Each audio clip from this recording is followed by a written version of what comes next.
literatura é ideia, né? Literatura é visão de mundo.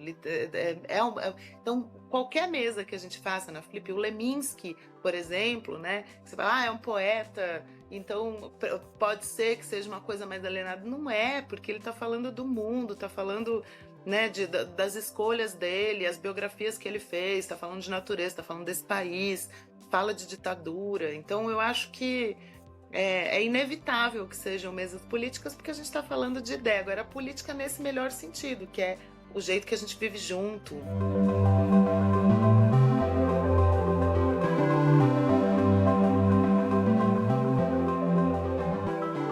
No podcast do Publish News dessa semana, conversamos sobre a 23ª Flip, a festa literária de Paraty, com Mauro Munhoz, arquiteto e um dos criadores da Flip, e a curadora dessa edição da festa, a editora Ana Lima Cecílio.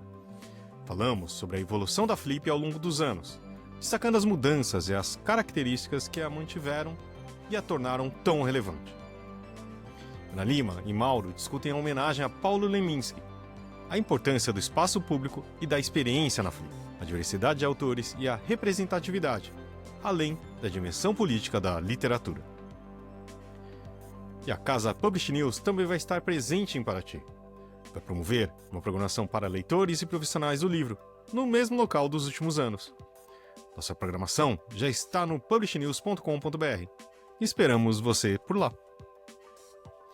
Esse podcast é um oferecimento da MVB América Latina, da Um Livro e a Câmara Brasileira do Livro.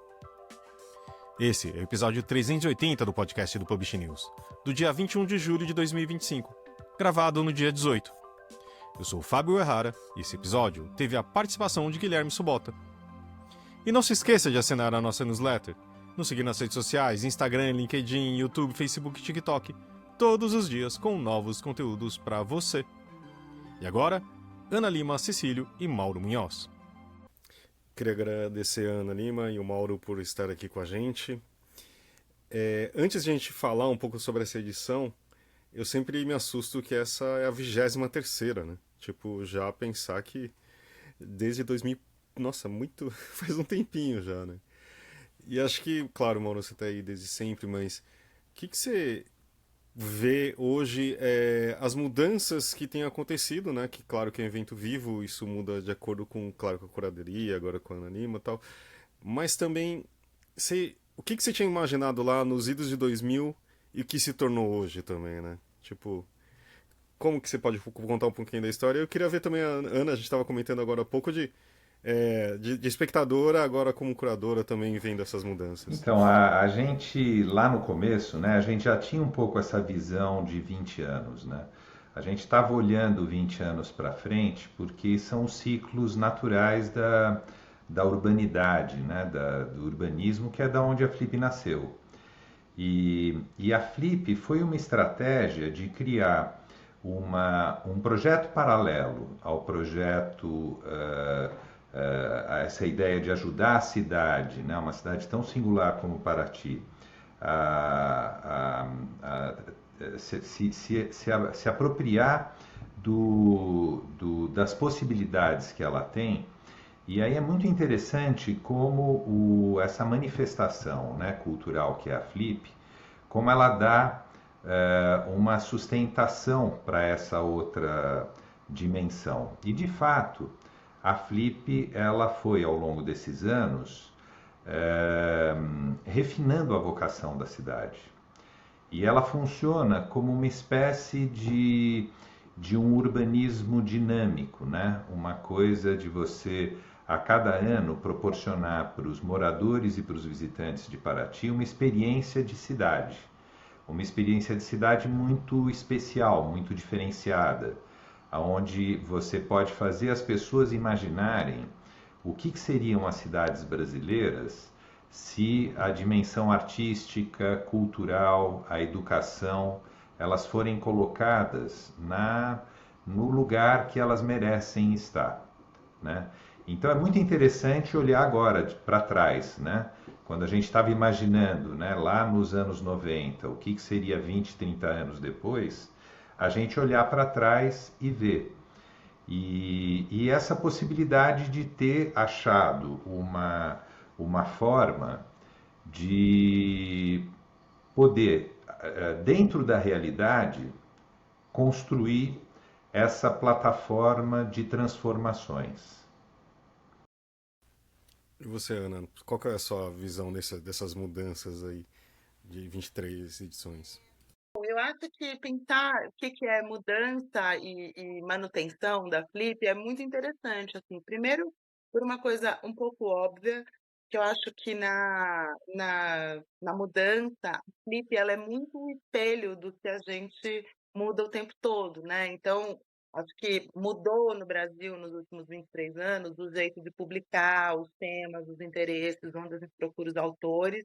E a Flip, acho que ela se mantém tão relevante porque ela é um pouco antena disso, né? Um pouco antena de como o mercado editorial funciona, não só o mercado editorial, mas o artístico, como a gente reflete sobre o mundo. Acho que a Flip é muito espelho disso.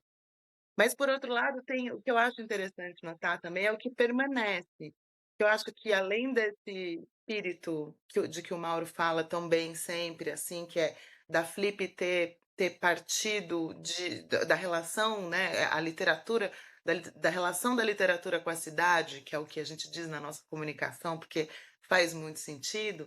Além disso, tem um jeito de fazer conversa que eu acho que a Flip inventou, que hoje parece um pouco óbvio, porque a gente vê reproduzido no Brasil inteiro, nos diversos festivais literários, e é muito bom ver que isso continua acontecendo, mas que é um pouco o modelo que a Flip criou, de botar dois autores com um mediador falando de um tema naquele lugar, naquele palco, dentro da direção artística. Eu acho que isso dá um sentido que a gente vê a Flip exportando para outros festivais também, né? E isso é conversa, e é talvez o que seja mais legal no mundo editorial e no mundo dos livros, que é fazer as pessoas conversarem, pensarem, falar sobre o mundo e ter instrumento para pensar sobre o mundo, assim.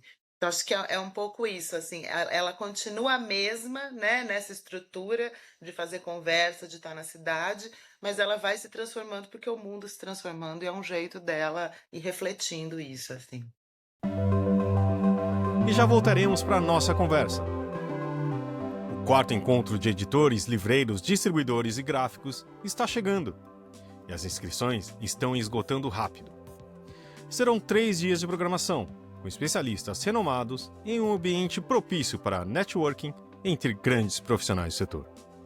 O evento acontece de 20 a 22 de agosto, no Casa Grande Hotel Resort e Spa, no Guarujá, em São Paulo. Acesse o Simpla e busque pelo nome do evento, Encontro de Editores, Livreiros, Distribuidores e Gráficos 2025.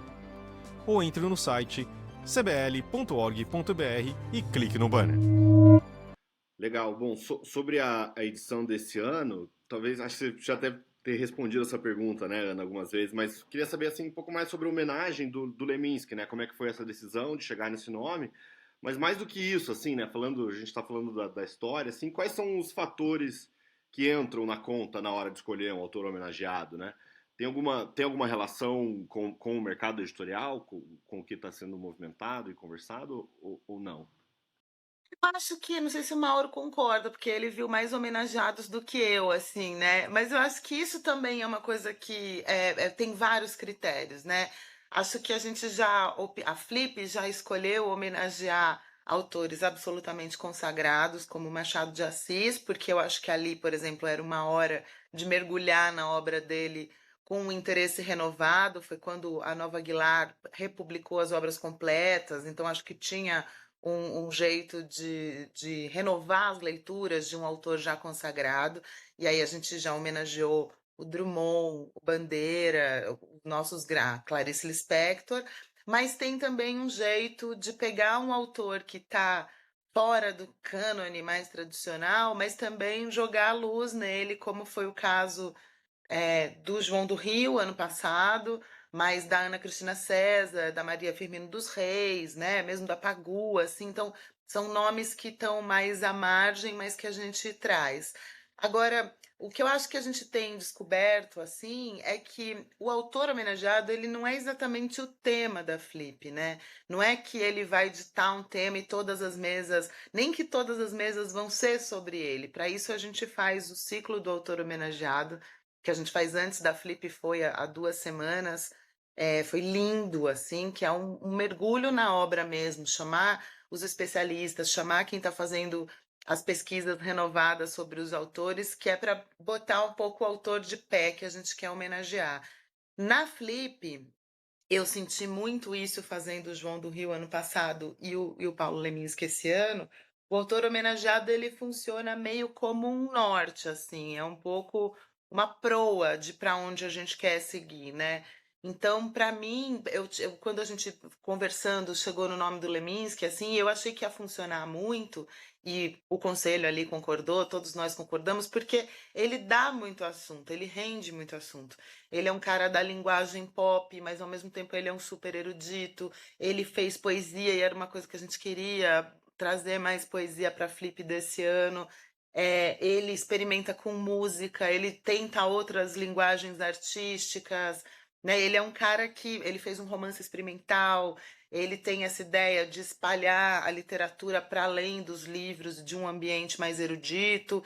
Então, eu acho que assim, a gente pensou nisso, pensou, não, ele vai ser um excelente padroeiro de várias coisas de que a gente quer falar, né? E aí é mais do que a gente imagina, porque o Catatal, por exemplo, esse romance tão difícil dele, né? É um livro tão elaborado e tão complexo. Ali no ciclo do autor homenageado, a gente entendeu que é um livro decolonial, que fala sobre o estado bruto de natureza, sobre todas essas necessidades. Isso faz o autor crescer com as coisas que a gente quer conversar também, que não é pura coincidência, mas é um feliz acontecimento, assim. Essa relação, né, da homenagem com a Flip é muito interessante, porque a própria ideia, né, dessa inovação, dessa invenção, desse encontro, de certa forma informal, né, entre dois autores e que, num certo sentido, tem um bom tanto de improviso, né, daquilo que vai acontecer lá. A ideia de que aquela circunstância, né, daquele lugar especial que é Paraty e que é muito transformado por tudo que acontece na Flip, né? Também você vai para Paraty, fora da Flip é uma outra cidade. E essa circunstância inspira as pessoas. Então, cada um desses autores, ele está lá também transformado pela experiência de ter chegado a 2, 3 dias, de ter tido as conversas que ele teve nesse lugar, né, onde a relação do espaço público com o privado é totalmente diferente. É como a gente gostaria que as outras cidades fossem, né? Cidade que tem espaço público, que as pessoas andam a pé, que elas se encontram. Isso tudo transforma a experiência da mesa, né? Então, uma coisa fundamental é que não tenha um leitmotiv, um tema, seja o autor homenageado ou outro, né? Que cada mesa, cada encontro de dois autores seja uma coisa que dá espaço para emergirem coisas que são daquele momento específico, né? Daquele momento, daquela hora, daquele dia que é durante a mesa, e que acaba sendo uma coisa fundamental para que no conjunto da Flip ela vira uma espécie de reflexo da contemporaneidade. Isso eu acho uma coisa fenomenal. E aí a gente vai poder chegar a uma conclusão de quais foram os eixos, qual é o tema daquela Flip ao final dela. Porque muita coisa absolutamente nova, surpreendente, que emerge no calor do momento, acontece durante a Flip, e isso é um pouco da magia dela. E já voltamos para nossa conversa. Esse podcast é um oferecimento da MVB América Latina, onde a inovação e a tecnologia impulsionam o mercado do livro. Com a PubNet você ganha eficiência, agilidade e segurança em cada pedido. E quando o assunto é metadados, metadados é com a MetaBooks. Porque, no fim das contas, o propósito da MVB é um só: levar os livros até os leitores. Bacana. Bom, um dos momentos mais esperados, né, relacionados à programação principal é a fala de abertura, né? Então a gente já teve algumas muito memoráveis, né, históricas, assim. Eu lembro muito do Antônio Cândido, né, falando sobre Oswald de Andrade, tipo, foi um negócio que ficou muito na minha memória, assim. E esse ano é uma fala do Arnaldo Antunes, né? Então eu queria saber como é que vocês chegaram no nome dele e o que que a gente pode esperar dessa fala, desse evento lá. Sim, as aberturas da Flip são muito memoráveis. Eu tenho o maior carinho por várias, assim. Eu me lembro muito do Milton Atum falando sobre o Graciliano, que foi uma coisa explosiva, assim. Para mim foi muito transformador. Enfim, lembro de várias e do ano passado, o Simas com o João do Rio foi muito bonito, assim, né? Saiu todo mundo muito emocionado, e tal. O Arnaldo, a gente pensou porque, bom, primeiro que é, também, acho que a gente já experimentou muitas coisas, né? No ano da Hilda Hilst foi a Fernanda Montenegro lendo trechos. Eu acho que tem vários jeitos de pensar. Mas o Arnaldo, ele além de ser um performer, um músico, um poeta incrível, ele tinha uma proximidade com Leminski, né? E uma proximidade de amizade. Quando a gente fez o convite, ele falou que ele ficava muito emocionado de fazer uma coisa de homenagem para o Leminski, mas muito de obra, porque eu acho que é sempre bom pensar porque assim, tem uns autores que são muito fulgurantes na vida, assim, e que não deixam muito herdeiros, né? Ou que deixam poucos herdeiros, que são uma pequena confraria, assim. O Leminski, ele é um cara que eu acho que ele chutou a porta de uma tradição poética no Brasil e uma tradição literária que é muito interessante retomar num momento que todos nós que trabalhamos com livro estamos horrorizados com as pesquisas do Instituto do Livro ou com a manchete de hoje, do Publish News de ontem, que eu acho que era que o mercado editorial diminuiu 44% nos últimos 20 anos, né? Você vê, a idade da Flip. Então, eu acho que uns eventos que têm tanta visibilidade e relevância nacional como a Flip, não tem outro assunto do que o que seja o incentivo à leitura e fazer as pessoas chegarem mais perto dos livros, né? Claro que a gente quer discutir a guerra do Oriente, né, a guerra Israel-Palestina, a gente quer falar sobre o aquecimento climático, a gente quer falar sobre outras formas de feminismo, mas nisso tudo tem uma grande vontade nossa de defesa do livro e de criar novos leitores, o que a gente faz com muito carinho e muita competência com a Flipinha, né, Mauro, que é um braço da Flip que funciona ao longo do ano com as oficinas e com tudo mais, assim, nesse sentido de criar novos leitores, né? Então, eu acho que o Leminski ele fica muito nesse lugar, assim, né? E o Arnaldo, eu acho que ele teve a mesma sacada do Leminski, de entender que a poesia e a literatura, ela não é necessariamente fechada em biblioteca, que ela vai nas ruas, e aí teve o Titãs, e depois a carreira solo do Leminski, assim, sempre muito olhando para isso. Tem o último livro do Leminski é dedicado para o Arnaldo, ele dedica para o Arnaldo Titã Antunes, que ele entendia, né, essa proximidade da obra dos dois, assim. Não sei muito o que esperar, porque, como disse o Mauro, a Flip tem muito de improviso e de confiança nos nossos autores e muita liberdade para eles, né? Isso é uma coisa que eu, como curadora da Flip, sempre falo para o Mauro, assim, é um lugar de muita autonomia e liberdade criativa. Então a gente pensa, claro, lê os autores, sabe o que eles fazem, mas tem um milagre que acontece ali no palco da Flip que é com a Flip mesmo, né? Aí não é mais nem com a gente, né, Mauro? É a manifestação, que é essa palavra que o Mauro gosta de usar para falar, porque a gente não é um evento, não é um festival, é uma manifestação cultural que acontece ali, ao vivo. E eu também estou muito curiosa e muito ansiosa, mas eu acredito muito que vai ser bonito, assim. Muito legal, Ana. O Paulo Mendes da Rocha, ele tem uma frase que a gente está repetindo bastante, que a cidade ela serve para abrigar a imprevisibilidade da vida, né? E a Flip é um pouco uma invenção de cidade, né? Uma plataforma que ela tem uma dimensão de planejamento e projeto enorme. Nós estamos projetando e planejando com muito rigor, com muito cuidado, com muito capricho. Nós estamos projetando a Flip há 30 anos, porque a gente começou 10 anos antes da primeira. Agora, a gente tem todo esse rigor de projeto, não para você querer que tudo fique circunscrito e travado no que você projetou.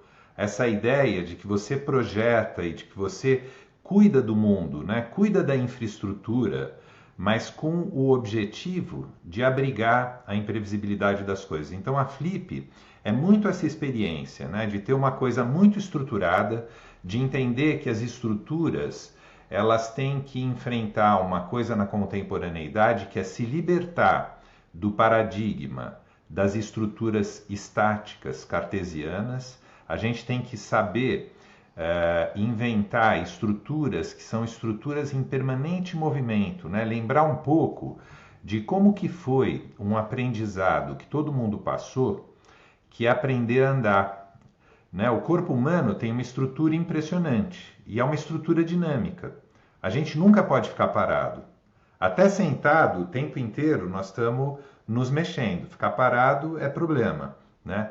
E a gente tem que saber aprender com o próprio corpo para a gente pensar como que a gente inventa essas estruturas da cidade, do auditório, da livraria, das inovações que a gente experimenta todo ano, né? Esse ano a gente tem o palco Caprichos e Relaxos, né? Que a gente transformou os lugares para dar mais fluidez e mais dinâmica, né? Tem dimensões da Flip que elas são legados, né? Então, por exemplo, esse ano a Flip vai deixar alguns novos bancos na Beira-Rio, logo ali do lado justamente da inovação que vai ser a nova livraria com um novo espaço de autógrafos e com um novo café, né?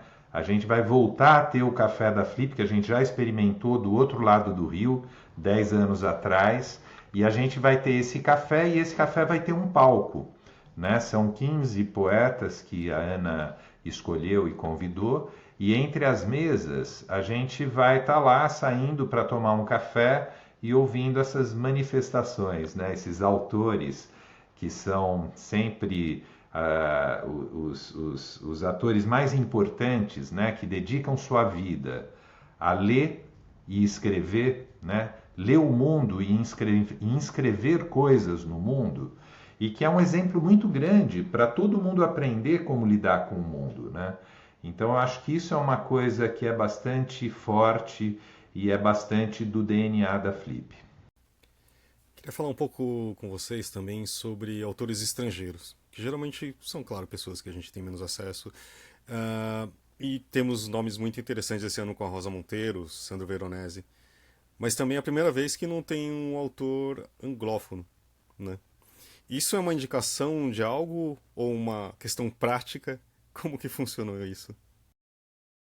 Isso foi uma coincidência, assim. Não foi buscado, né? Que eu bani. Falei, não vou, esse ano não vamos chamar autores anglófonos, né? Mas, como eu disse ali, a Flip é muito um reflexo do que acontece no mercado editorial.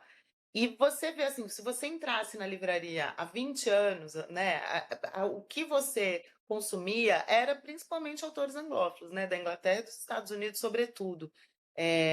Eu acho que tem um movimento que é no Brasil, mas é muito no mundo, porque hoje, se você vai nas livrarias em Nova York, em Londres, você está vendo muito mais autores traduzidos de outras línguas. Acho que durante muito tempo teve um grande predomínio desses autores anglófonos e a gente se acostumou a ler assim e era um pouco o que a gente recebia. Acho que, assim, por exemplo, a gente tem duas mesas que são com autor, 4 mesas que são com autoras latino-americanas, 2 que são só autoras latino-americanas. Eu gosto de literatura latino-americana, mas eu acho que é muito reflexo do que as pessoas estão traduzindo, estão publicando e o que os autores estão precisando. Então, de repente, acho que tem um público brasileiro que se deu conta, um pouco é, guiado pelas mãos das editoras e muitas vezes pelas mãos das editoras pequenas que vão descobrindo isso primeiro, que ler uma autora argentina ou uma autora mexicana diz muito mais sobre nós da América Latina do que ficar lendo um autor inglês que foi incrível e que é um grande escritor e que já esteve na Flip e de que somos todos fãs, mas que não fala tanto pra gente como mundo, como cidadão latino-americana, do que ler essas mulheres, assim. Então, eu acho que é um processo assim, a gente está olhando muito para os italianos, como você disse que o Sandro Veronese vem. A Rosa Monteiro é uma autora que veio pela primeira vez à Flip em 2004, ou seja, há 21 anos. Quando a Rosa veio, ela era das poucas mulheres da programação, porque ela era uma das poucas mulheres publicadas estrangeiras, assim. Hoje ela é um fenômeno, mas passaram 20 anos das pessoas lendo, sendo traduzida, sendo conversada em clubes de leitura, e no boca a boca, e as entrevistas que ela dá. Então, acho que ela também foi se transformando. E eu acho que a Flip olha muito para isso, assim. Olha muito para o que acontece na livraria, olha muito para o que os leitores, né? Eu acho que tem uma coisa que eu acho maravilhosa, que são os clubes de leitura, né? Esse jeito das pessoas se juntarem para lerem, porque a literatura sempre foi uma função muito solitária, tanto para quem escreve, como para quem edita e como para quem lê. É uma experiência individual. E os clubes de leitura é um jeito de transformar isso, né, numa experiência coletiva. E quando você conversa com outras pessoas que leram o mesmo livro. Então, esses autores, os nossos autores desse ano, todos têm clube de leitura que passaram por eles, assim, sabe? Então são experiências assim de leitura coletiva, do boca a boca, do que está acontecendo. Então eu fico muito feliz com isso, assim. Eu acho que é um retrato de uma convivência literária também.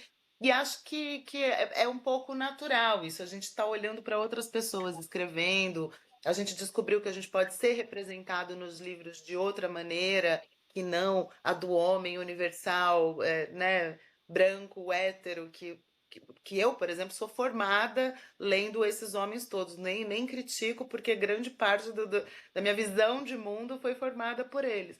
Mas eu acho que pensar a transformação também é importante, e acho que a Flip está fazendo isso, né?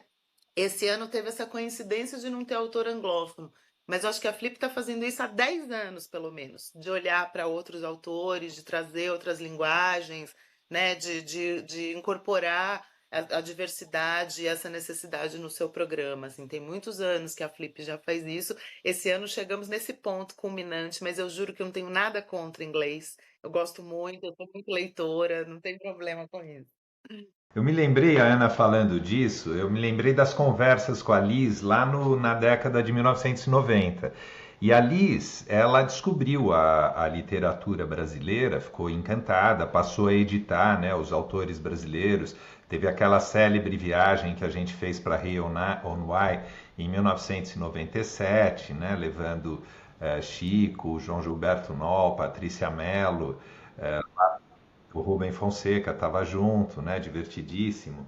E essa viagem foi incrível, mas eu lembro da Liz comentando justamente que ela ficava impressionada de que a literatura brasileira não era conhecida no mundo anglófono. E que isso foi uma das coisas que na verdade, fizeram com que a Liz pensasse na homenagem. A homenagem era a ideia de que mais gente fora do Brasil conhecesse justamente, né, a literatura feita aqui, também por extensão latino-americana, etc., que já era mais conhecida, né, no universo lá da Liz do que a brasileira. Mas é interessante isso, né, da Flip ser também, além de um lugar para celebrar o que está sendo lido, vendido, é também um lugar para revelar inovações. Né? A Flip tem uma série de nomes aí que a gente pode ver de que surgiram na Flip. Né? Então eu acho que esse papel é muito importante. Talvez, e essa coisa de experimentar várias coisas. Né? Então um pouco isso. Esse ano tem mais latino-americano, tem mais europeu, tem mais africano do que faz parte, né, desse movimento. Eu vejo um pouco assim.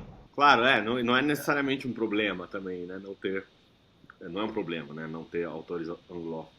Mas, bom, um dos autores, né, Mauro, que teve um momento muito especial, também vai voltar, Isso. né, que é o Walter Ugumãe, que, enfim, teve um desses momentos marcantes, históricos, que a gente falou. Ele também participou e agora está voltando, né, 14 anos É. depois, se eu não me engano. Então, Uma língua estrangeira, né? O português. é. No meio de tantas coisas ali.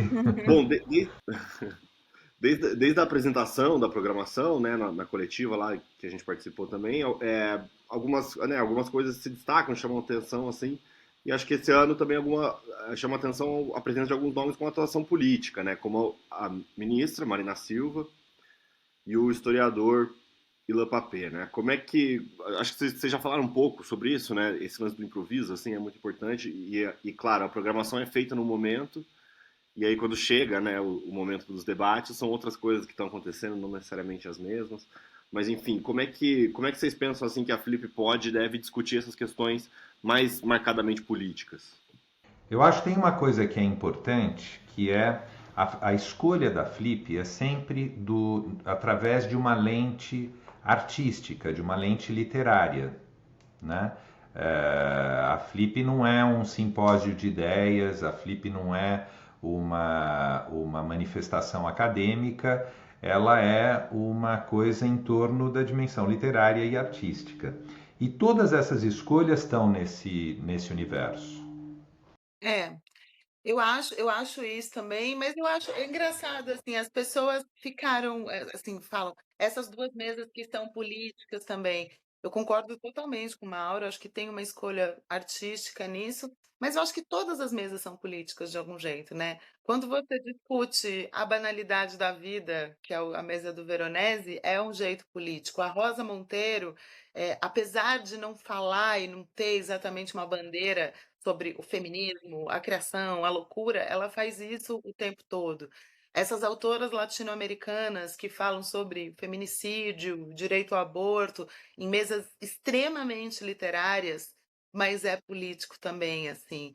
Eu acho que é isso. Tem um olhar que é o olhar artístico e literário, mas tem uma coisinha. Literatura é ideia, né? Literatura é visão de mundo. Então, qualquer mesa que a gente faça na Flip, o Leminski, por exemplo, né? Você fala, é um poeta, então pode ser que seja uma coisa mais alienada. Não é, porque ele está falando do mundo, está falando, né, das escolhas dele, as biografias que ele fez, está falando de natureza, está falando desse país, fala de ditadura. Então, eu acho que é inevitável que sejam mesas políticas, porque a gente está falando de ideia. Agora, a política nesse melhor sentido, que é o jeito que a gente vive junto, né? As escolhas que a gente faz, o que a gente consome, tudo que é cultural, assim. Então é isso. Vão ter mesas, assim, estamos animados, assim, que eu acho que são mesas importantes para falar de temas que são meio incontornáveis hoje em dia, né? Falar do conflito, falar da guerra, falar do aquecimento global, falar da COP30 que vai estar aí. Ontem o Congresso aprovou a lei que derruba todos os esquemas de proteção ambientais. Eu acho que eu vi a Marina Silva numa hora dessa, numa cidade, como o Mauro sempre lembra, que é cravada na Mata Atlântica, é também urbanismo, né? É política, mas urbanismo, meio ambiente, é tudo muito misturado, assim. Acho que temos essa importância também. Já ouviu falar em POD? Impressão sob demanda? Nossos parceiros no livro são a referência dessa tecnologia no Brasil, que permite vender primeiro e imprimir depois, reduzindo custos com estoque, armazenamento e distribuição. Com o POD da Um Livro, você disponibiliza 100% do seu catálogo, sem perder nenhuma venda. Agora, mudando só um pouquinho, mas falando, claro, da Flip, o Mauro já comentou com algumas mudanças na arquitetura, digamos assim, dos palcos, etc. Você queria contar um pouco mais, Mauro, também, falar dessas mudanças, dessas novidades para esse ano? É bacana. A gente sempre vê ali, né, a história de Paraty, essa cidade tão singular, né, que tem um peso muito grande na identidade nacional, para a gente refletir, né, pensar que Paraty, na primeira metade do século XIX, era o segundo maior porto do Brasil. tinha 2 jornais impressos em Paraty, né? Uma cidade que teve uma vida cultural muito intensa e que, por conta de uma estrada de ferro que foi construída, né, ligando as fazendas do Vale do Paraíba ao Porto do Rio de Janeiro, ela saiu das rotas econômicas e que permitiu.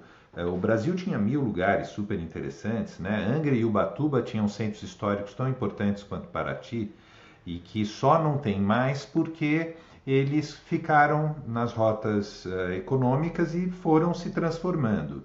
E Paraty trouxe para esse século XXI essa conformação de um outro tempo.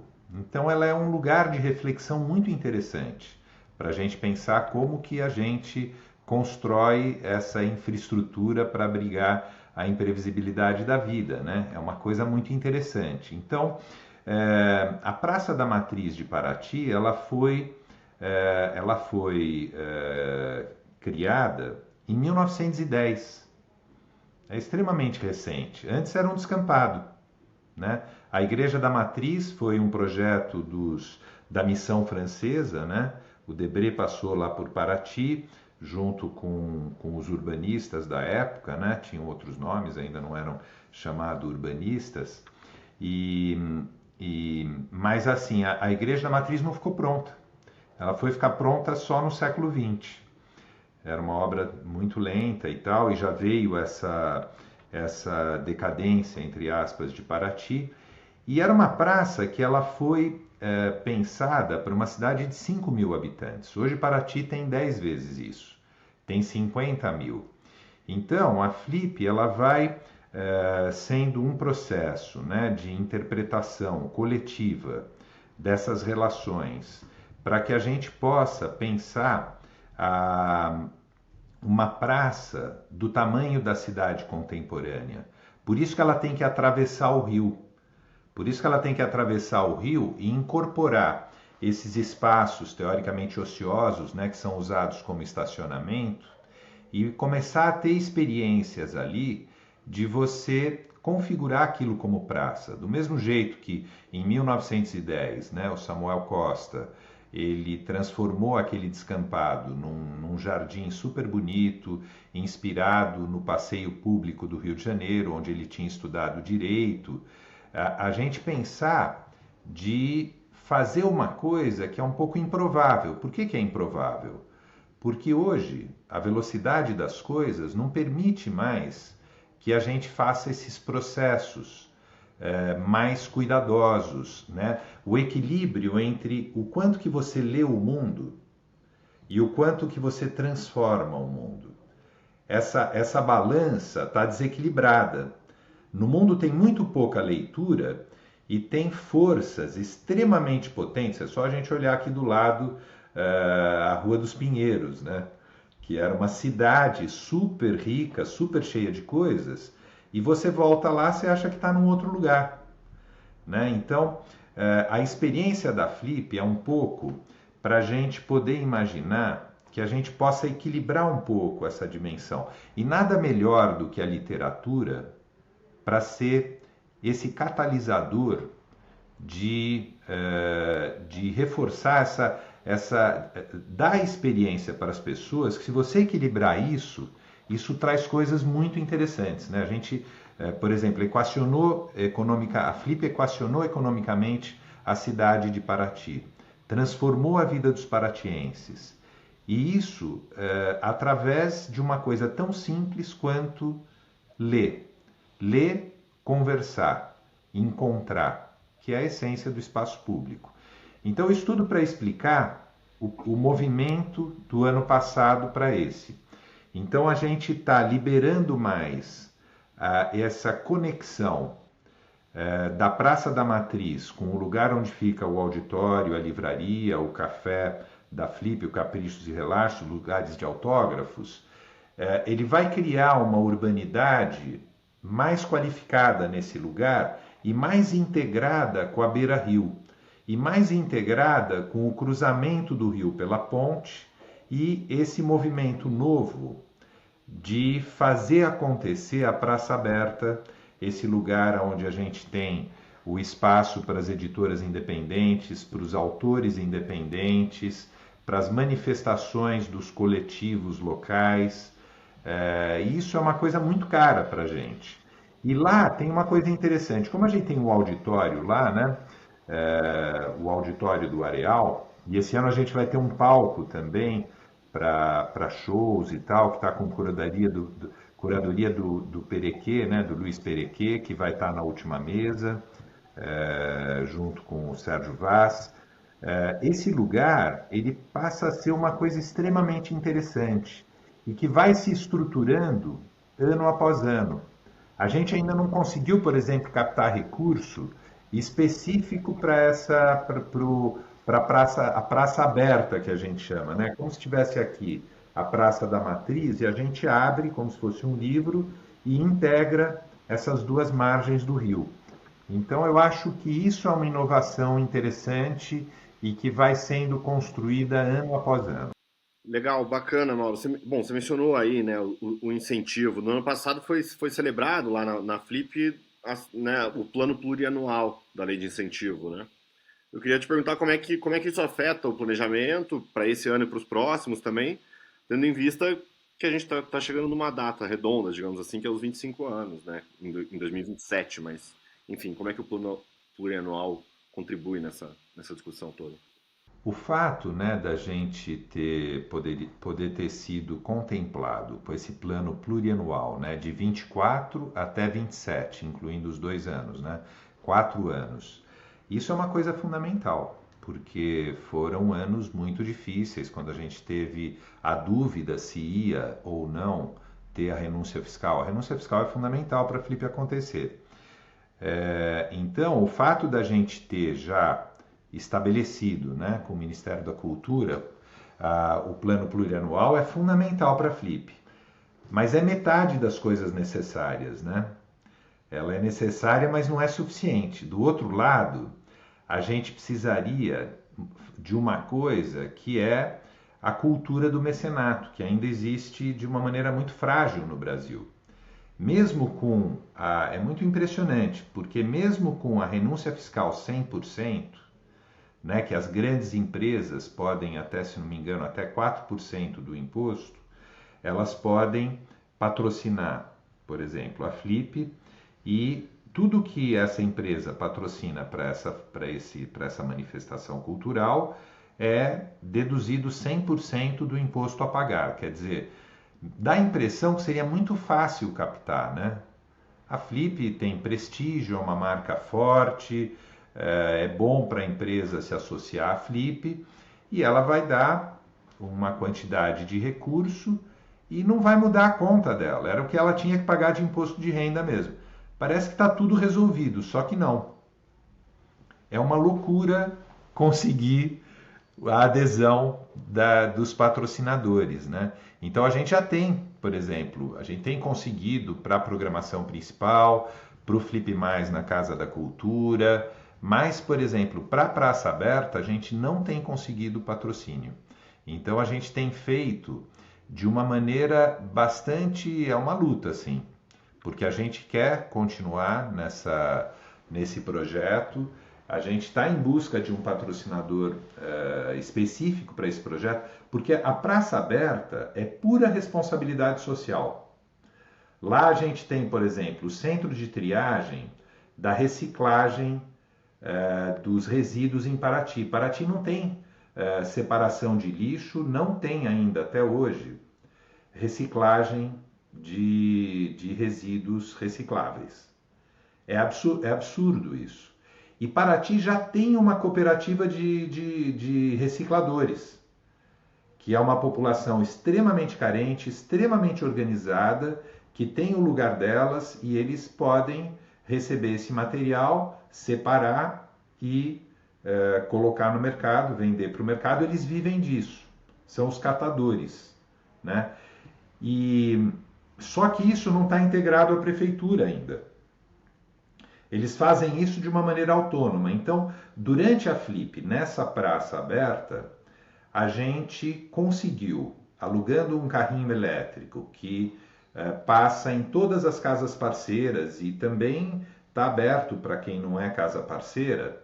E a gente tem uma quantidade enorme de lixo reciclável, né? Por exemplo, nas casas parceiras, chega lá um monte de embalagem dos próprios livros, etc., ou de outras coisas, e a gente leva isso para esse centro de triagem e os catadores vêm buscar. Quer dizer, próprio incentivo ao autor sem editora, que a gente tem o programa, às editoras independentes, aos coletivos locais, é pura responsabilidade social, é puro o que a gente chama hoje de ESG. E a gente tem dificuldade ainda, por uma questão cultural, de conseguir apoio para isso. Então, a gente vai fazendo, mas por um lado, se tem essa questão cultural, é importantíssimo que a gente continue organizando isso e, de certa forma, ir criando, ano após ano, a experiência de ir convencendo, né, as pessoas de que é importante pensar nesse tipo de problema. Então, e aí acontecem coisas interessantes. Esse auditório do Areal está virando um sucesso. E uma coisa que era na época que as pessoas falavam, mas lá do outro lado do rio ninguém vai. Hoje, por exemplo, grandes editoras disputam slots lá nesse auditório de uma maneira super interessante. Então mudou. E aí a gente fez esse ano uma coisa legal. A gente tinha colocado, justamente por essa questão de que era uma coisa que as pessoas achavam que era muito longe e tal, a gente colocou o auditório do Areal bem logo depois da ponte, né? No ano passado estava lá. Esse ano nós colocamos no final dessa praça, né, do Areal. E isso vai ser bacana porque ele já tem um poder de atração, né, de programação muito grande. Muita gente quer lançar livro lá e tal. Então, com isso, a gente vai dinamizar, vai oxigenar toda essa vida extremamente diversificada da Praça Aberta. A gente está bem animado com essa experiência desse ano. Bacana, legal. Bom, a gente está chegando no final. Eu queria pedir para vocês, né, se vocês tiverem considerações finais, mais ou menos o que vocês estão esperando aí, o que está deixando ansioso aí nesses últimos dias, né, antes da Flip. E depois também o Fábio vai chamar, que a gente tem um quadro de indicações, né, então de indicações culturais, um livro, filme, alguma coisa que vocês tenham gostado recentemente. Então é isso, muito obrigado por participarem com a gente. Eu vou passar a palavra para a Ana então, e aí o Mauro em seguida, e a gente retoma com as indicações. Olha, eu tô muito feliz com o programa, tô muito animada. Como eu disse antes, assim, é uma Flip que eu adoraria assistir como público também. Eu queria, assim, avisar para as pessoas que estão ouvindo. Bom, primeiro que tem essa coisa maravilhosa desde a primeira Flip, que é o auditório do telão, né? Então, quem não consegue entrar ali dentro, os ingressos venderam super rápido e tal, tem sempre a possibilidade de ver acontecendo. Inclusive, do ano passado para cá, acho que foi do ano passado, Mauro, você me corrige, a gente começou a passar as perguntas, o auditório da praça também recebe perguntas para os autores. Tem lá o pessoal que trabalha, que fica recolhendo e levando. Então é muita gente assistindo junto e é muito bonito. Mas além disso, a gente também tem a transmissão online, para quem não conseguir nem ir a Paraty, assim. Ano passado também cresceu muito, tinha muita gente que ficou assistindo. E é um jeito bom de aproveitar. Eu mesma, várias mesas assim, você tá ali no calor da emoção, mesmo ali do lado, você fala, não, eu queria ver de novo essa, e é uma delícia assistir as mesas da Flip. Imagino que quem esteja ouvindo o podcast do Publish News goste de ouvir podcasts, e dá para ouvir, tem o áudio com tradução, o áudio sem tradução, para deixar tocando quando você está cozinhando, assim, é uma maravilha, tem conversas belíssimas, eu recomendo.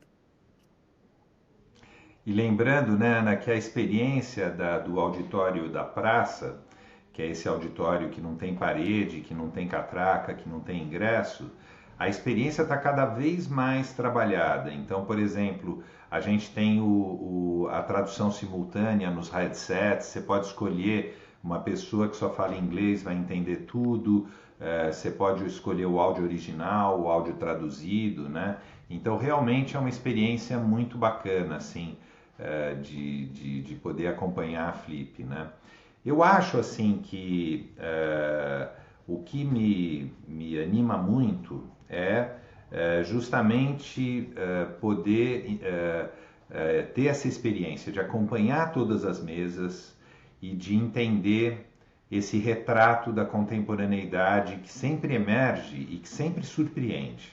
Eu acho que isso é uma coisa incrível e de ver como, ano após ano, esse fenômeno literário vai transformando o espaço público. Isso é uma coisa que, para mim, é uma grande experiência. Sim. E agora com Ricardo Costa, da MVB América Latina. E aí, Ricardo, tudo bem? Fala, Fábio. Tudo bom? Tudo bom aí, pessoal? E hoje, como o episódio, a gente está falando aqui com a Ana Lima Cecílio e com o Mauro Munhoz, a gente também vai falar de Flip aqui também, né, Ricardo? Inevitável. Vamos, vamos falar de Flip, que a gente está sonhando com ela faz tempo já, né? E agora a gente concretizou alguns planos já, a agenda da Flip. Muito bom. Agora que voltou para o meio do ano, né? Que a gente gosta também, Uhum, então acho que agora tem a agenda cheia também, né, Ricardo? Como sempre. tem. É legal, eu gostei. Bom, eu acho que todo mundo estava esperando por essa volta para julho, né? Até o clima é mais gostoso, clima, o, o calor, frio, chuva, essas coisas. É mais gostoso, eu acho, em julho. Vai ser bem. Eu tô esperando uma flip bem gostosa, bem animada. E a gente tá aí com algumas programações e na Casa Publish News. Então, estamos junto aí com o Publish News mais um ano. É legal participar, a gente gosta bastante. Acho que é a casa do mercado, né? É a casa dos profissionais do mercado, é a casa Publish News lá na Flip, né? E a gente vai participar, vamos fazer duas mesas na casa Publish News esse ano. A primeira é a nossa tradicional abertura da quarta-feira, né? Que é quando os profissionais já chegaram, o público geral ainda está chegando, é a abertura oficial da Flip. E nós temos a nossa primeira mesa e o nosso tradicional happy hour. Então, às 18h30, nós vamos ter uma mesa que é Passaporte para Frankfurt. Como aproveitar ao máximo a feira, né? É, todo mundo já está cansado de ouvir que a feira de Frankfurt é importante. Todo mundo, a grande maioria, sabe que é o maior ponto de encontro da indústria editorial global, né? É mais que uma vitrine, é uma oportunidade real de negócios. Depois de Feira de Frankfurt, o Brazilian Publishers, por exemplo, sempre apresenta um relatório de negócios fechados e sempre os números são interessantes e cada vez maiores. E isso é do pessoal que está lá junto com o Brazilian Publishers, né? Então tem muito mais gente. Então, como fazer negócios de verdade na feira, né? A feira é gigante, a feira tem muitas opções, tem muitas atividades. Então, a gente vai conversar com a Marifé Garcia, que já é também bastante conhecida do mercado brasileiro. Ela é vice-presidente da Feira de Frankfurt e vice-presidente responsável pelos mercados do sul da Europa e América Latina. E tem muita experiência em programas de internacionalização e participação em feiras. Então, vamos conversar com a Marifé, vamos conversar com a Cássia Carrinho, do Lab Pub. Ela é super conhecida na cena editorial brasileira, tem atuação como curadora, como produtora de eventos, formação de profissionais, que é o foco do Lab Pub, né? Você está lá no Lab Pub, a MVB tem participado também, a MVB agora tem uma parceria com a Faculdade Lab Pub, e vamos ter no Lab Pub também algumas matérias ou apresentações ou aulas sobre o tema de feiras internacionais. Então a Cássia está bem inteirada do tema. E a Isadora Cal Oliveira, que é da Bookwire, ela é especialista em dados canais de venda e negócios digitais. Ela une aí a expertise internacional dela e o foco em inovação para o mercado editorial. A Isadora é Head de Global Channels na Bookwire. E vamos falar um pouquinho também, porque a gente precisa falar também de negócios digitais. Esses negócios digitais acontecem dentro da feira, né? E aí, logo na sequência, logo na seguida da nossa mesa, nós vamos fazer o nosso happy hour. Então, gente, vamos lá, vamos ouvir, fazer perguntas, participar dessa mesa com as meninas e, na sequência, tomar uma cerveja com a gente, comer umas coxinhas, uns quibe, né? Vai ser bem legal. E eu vou mediar essa mesa. E a outra mesa é no sábado, dia 2 de agosto, o futuro das feiras e festivais literários. Também vou conversar com a Gisele Ferreira, que é curadora da Flipossos, o Guilherme Pecli, que é gerente de produto das Bienais do Rio e Bahia, na GL Eventos, e a Marifé Garcia, que a gente já falou dela. O que vai acontecer? Qual é a relevância dessas feiras internacionais? Mundo cada vez mais conectado, cada vez mais digital. Faz sentido a feira? Que sentido faz a feira? Como participar dessas feiras? Então a gente vai bater um papo sobre isso. E, como a gente gosta muito de festa, né, Fabião? Temos uma festa diferente esse ano. A MVB, junto com a Bookwire, que sempre organiza a feijoada no sábado. Esse ano não teremos a feijoada, substituímos a feijoada pelo Digital Sunset, que vai acontecer na sexta-feira, na praia. Esse ano é uma festa pé na areia, ali no Gecko Beach Bar, na Praia do Pontal. Sexta-feira, 1 de agosto, das 5 às 9h30 da noite. Das 5 da tarde às 9h30 da noite. Assistir mesmo o pôr do sol, participar do pôr do sol. Então, vocês vão receber os convites direitinho, mas aí já fica a chamada para mais uma festa, que, afinal de contas, né, é uma das partes boas dos festivais e feiras. É isso aí. Muito bom. Ótima programação. E quem tiver ali na Flip, por favor, acho que são uma oportunidade muito boa de ouvir e também conversar sobre assuntos importantes. E, claro, também tomar uma cervejinha e aproveitar também. Valeu, Ricardo. Valeu, Fábio. Até mais, pessoal. Espero vocês na Flip.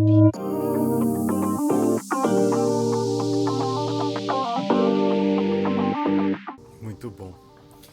E agora vamos para as nossas indicações. Eu vou começar só para vocês terem um tempinho, acho que já pensaram alguma coisa. Mas eu vou indicar um filme que eu me arrependo de não ter visto no cinema, né? É um que chama Pecadores, ou Sinners, né? Que aparentemente é um filme de terror, né? Só que ele começa de um jeito e termina completamente de outro. Ele conta a história de dois irmãos que vivem nos Estados Unidos, no Mississippi, pelos anos 1930, né? Os dois são feitos pelo Michael B. Jordan e é dirigido pelo Ryan Coogler. E é muito interessante porque tem muito a ver com blues, né? Tipo, e com religião. Só que o filme vai caminhando de um jeito que você não consegue imaginar, mas ele fala muito sobre o racismo que era vivido na época, era a época da lei seca. E a virada, que eu não vou contar aqui, acho que vale a pena ver, tá na Max, no HBO Max, que é um pouco dessa parte de terror, que vira um pouco, tipo, e que é diferente, mas é muito uma metáfora, talvez, do que fala-se, claro, e é visto no racismo naquela época, que era duríssimo, né, nos Estados Unidos, não só, mas e visto pelo lado das pessoas negras, né? Então acho que é muito, muito forte. Tem uma parte musical que acho que a cena do filme que mostra um pouco como o blues influenciou toda a música pop que a gente ouve hoje, sabe? E tem algumas surpresas ali, acho que vale muito a pena. E eu vi numa televisão e falei assim, nossa, por que eu não fui em cinema, né? Porque tem uma parte de IMAX, etc. E de som também que é impressionante. Mas faz tempo que eu não fico com um filme na cabeça depois, né? Você fala assim, nossa, tipo, fica pensando em tudo que ele representa. E ao mesmo tempo é uma mistura de um filme que é pop, digamos assim, né? Ele já dirigiu, tipo, Pantera Negra e tal. que é um filme interessante, mas também é um para multidões. E tem uma coisa muito interessante que não acontece sempre, e aí uma coisa de bastidores, que o diretor tem controle total do filme, quer dizer, o corte final é dele, que acontece, não é tão comum em Hollywood, e também ele tem os direitos da obra dele, dos personagens e tudo, depois de um certo tempo, uma coisa que não acontece também frequentemente, e a gente sabe que isso é muito importante para o criador, né? Mas vale a pena ver, que chama Pecadores. É um filmaço. E você, Ana, tem alguma coisa para indicar pra gente? Eu tenho. Nossa, boa dica essa dos Pecadores. Eu já tinha visto ele no negócio, mas eu vou assistir agora. Eu acabei de ler um livro que é um livraço, assim, é um livro de quase 500 páginas, que chama A Chamada. É um livro publicado pela Todavia, da Leila Guerriero, que é uma jornalista argentina. Chama A Chamada, um retrato. Ele foi traduzido pela Silvia Massimini Félix. E ele é incrível, porque a Leila, ela é uma jornalista que tem um talento fenomenal, não só para escrever e para fazer as pesquisas, mas para achar personagens muito interessantes, assim. O outro livro dela que eu tinha lido chama Uma História Simples, e é a biografia, assim, uma reportagem biográfica sobre um toureiro. Só que a partir de uma personagem, ela vai falando da sociedade argentina inteira. No caso desse A Chamada, ela encontra uma mulher chamada Silvia Labariu, que é uma mulher super de classe média alta, mais do que classe média alta, uma família rica, que é presa, que entra para a luta armada e é presa durante a ditadura argentina e fica presa na ESMA e sofre todas as torturas horrendas e imaginárias, e que a gente no Brasil tem todos os paralelos. E ela vai para a França, exilada, ela consegue sair, e aí ela sofre uma segunda parte, porque os ex-companheiros dela da militância tem um desentendimento, que eu não vou contar, mas eles acham que ela foi uma traidora, então ela passa por um outro processo enfim, não é exatamente de tortura, mas é de solidão e de afastamento da vida e tal. Agora, é muito interessante como a Leila Guerriero constrói a história dessa mulher e vai falando sobre tudo, vai falando sobre o que era ser mulher nos anos 60, o que era a cultura alternativa, como que os grupos se formaram, o que os montoneiros queriam, como que era o esquema da Argentina. Ela vai falando assim, você tem a sensação que você sabe tudo, não só da ditadura argentina, mas dessas ditaduras latino-americanas, que acho que dizem muito respeito a gente também, assim, no Brasil. Enfim, é um livro brilhante, que tem quase 500 páginas, você devora, assim, você quer voltar para casa para terminar de ler, assim. É um super livro que eu recomendo. Muito bom. E você, Mauro, tem alguma coisa para indicar pra gente também?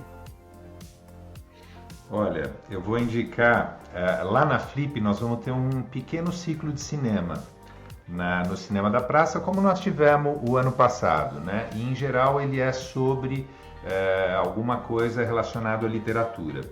E eu vou falar de um filme que eu não vi ainda, mas que eu não vou perder na Flip, que faz tempo que eu queria ver, que é Guerra Conjugal, né, que é de 74, do Joaquim Pedro de Andrade, e que são adaptações de histórias do Dalton Trevisan.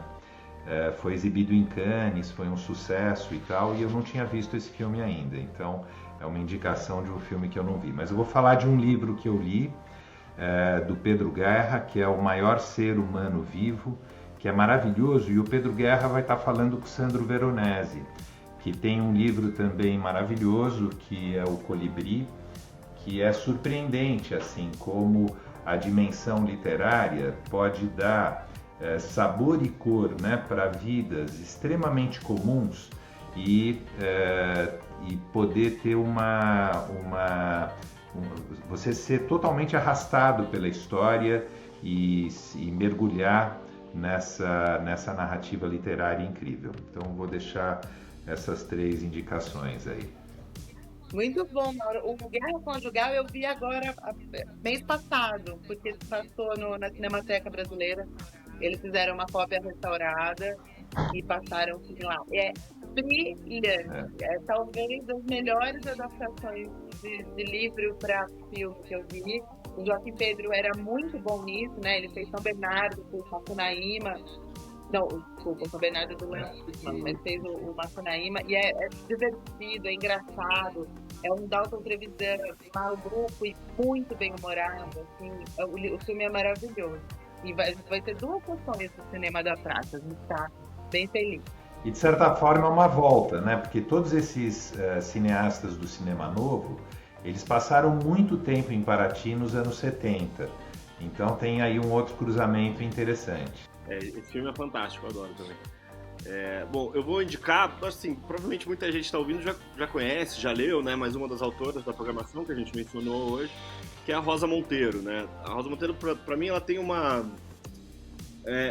É um misto, assim, muito particular e muito único de uma literatura acessível, assim, de alguma forma, mas com uma profundidade bastante interessante, assim, e como eu falei, particular, assim, né? Então, uma coisa muito forte na literatura dela que eu vejo é um senso de observação das coisas, assim, de questões grandes mesmo, como a morte, por exemplo, que é o tema principal desse livro, talvez, que é a ridícula ideia de nunca mais te ver. Talvez dos alguns que eu li dela, esse é o meu preferido, em que ela mistura, né, a história pessoal de quando ela perdeu o marido com a história da Marie Curie, que é uma mulher que viveu no início do século XX e ganhou 2 prêmios Nobel, né? Ganhou em Física e Química, se eu não me engano, em 2 anos diferentes. Então, é uma história... A história da Marie Curie já é fantástica, né? Excepcional. E o jeito que a Rosa Monteiro observa essas coisas, essa história e a história dela mesma em relação à perda do marido eu achei muito interessante, né? O livro está publicado no Brasil, numa edição recente da Todavia, com tradução da Mariana Sanches. Mas eu ouvi o audiolivro em espanhol, né? Que é a própria Rosa Monteiro que narra. Então, quem estiver procurando um audiolivro também, né, mesmo sem ser fluente em espanhol, dá para entender muito bem. Não, só desculpa, a última inevitável é Leia o Leminski. É fácil, é rápido, é gostoso, é engraçado, é inteligente e traz todo mundo para mais perto da literatura. Só para terminar com ele. Assim. Perfeito o jeito de terminar nosso papo aqui. Mas Ana e Mauro, muito obrigado aqui pelo tempo de vocês e boa Felipe para todos. Vamos lá. Obrigada, gente. Até lá. Espero ver vocês lá.